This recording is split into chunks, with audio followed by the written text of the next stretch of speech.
Monsieur le Président. Il fallait s'y attendre. La loi des conservateurs sur les prisons va être contestée devant les tribunaux. Les avocats criminalistes du Québec sont clairs. Cette loi bâillonne le système judiciaire canadien en entier.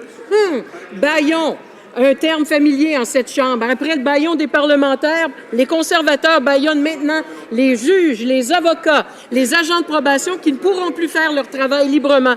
Pourquoi ce gouvernement se croit-il plus compétent en matière de justice que ceux qui travaillent dans ce milieu à tous les jours? Madame la ministre des Anciens combattants. Monsieur le Président, l'objectif de la loi est très clair. C'est de placer les victimes avant les criminels. Et c'est tellement clair qu'au Québec, Monsieur le Président, nos lois en matière de criminalité sont plus populaires que les néo-démocrates, Monsieur le Président. Et soyons clairs, le Québec peut maintenir tous ces programmes de réhabilitation, Monsieur le Président, envers les jeunes contrevenants. Mais une chose est certaine, on va continuer à travailler avec le Québec et les Québécois pour rendre nos rues plus sécuritaires. Merci, Monsieur le Président. C'est ce que je dis depuis longtemps. On cherche un ministre de la Justice désespérément au Canada. Ce gouvernement continue délibérément de se mettre le Québec à dos, et ce, à chaque occasion qui se présente. La loi sur les prisons en est juste un autre exemple. D'ailleurs, un ministre québécois influent déclare publiquement que la communication est coupée avec Ottawa.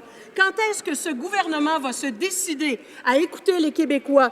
Quand est-ce que les conservateurs vont reconnaître qu'ils sont dans le champ et retrouver leur bon sens? Et surtout, quand est-ce que les conservateurs vont se rappeler d'un certain discours d'un premier ministre à Québec en 2006 sur un fédéralisme?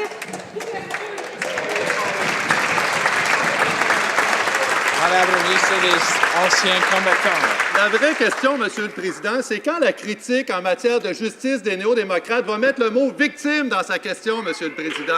La vraie question, Monsieur le Président, c'est lundi soir. Lundi soir, Monsieur le Président, on a des gens qui sont venus de partout à travers le Québec, des victimes qui sont venus dire merci à notre premier ministre, au ministre de la Justice, au sénateur Boisvenu pour dire merci parce que vous vous occupez de nous autres, enfin. Monsieur le Président, quand les néo-démocrates vont descendre de leurs escabeaux, s'occuper des victimes au Québec, Monsieur le Président.